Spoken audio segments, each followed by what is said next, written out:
D'ordinaire très discrète sur sa relation amoureuse avec Patrick Antonelli, Amel Bent a pourtant révélé quelques détails sur la personnalité de son mystérieux époux. Loin d'être un adepte de grandes déclarations d'amour enflammées, l'homme d'affaires n'aurait pas du tout pour habitude de lui dire « Je t'aime » révélé au grand public lors de sa participation à l'émission Nouvelle Star en 2004. Amel Bent a épousé l'homme de sa vie, Patrick Antonelli, en 2015. Si elle reste très discrète sur les circonstances de leur rencontre et sur leur quotidien, elle a cependant accepté de dévoiler l'un de ses défauts, ne pas être démonstratif en amour.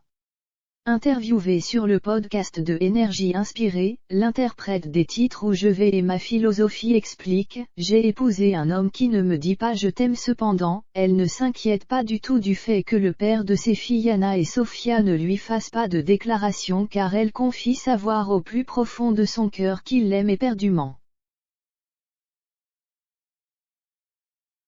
Pourtant je pense que c'est la personne qui m'aime le plus au monde, indique-t-elle avec beaucoup d'affection.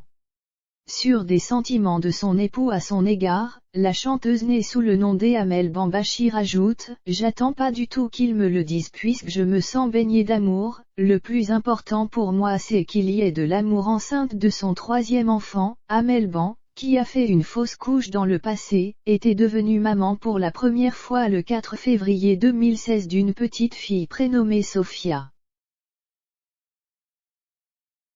Le 17 octobre 2017, elle avait donné naissance à son deuxième enfant, une fille répondant au doux nom d'Anna. Pour rappel, le mari d'Amel Bent, Patrick Antonelli, a 16 ans de plus qu'elle. Homme d'affaires, il est gérant de 2 auto-écoles à Neuilly-sur-Seine et Puteaux.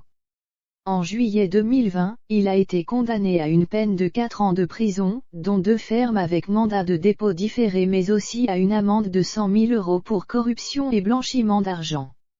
L'homme avait mis en place un vaste trafic auprès de plusieurs célébrités qui faisaient appel à ses services afin de se procurer de faux permis de conduire.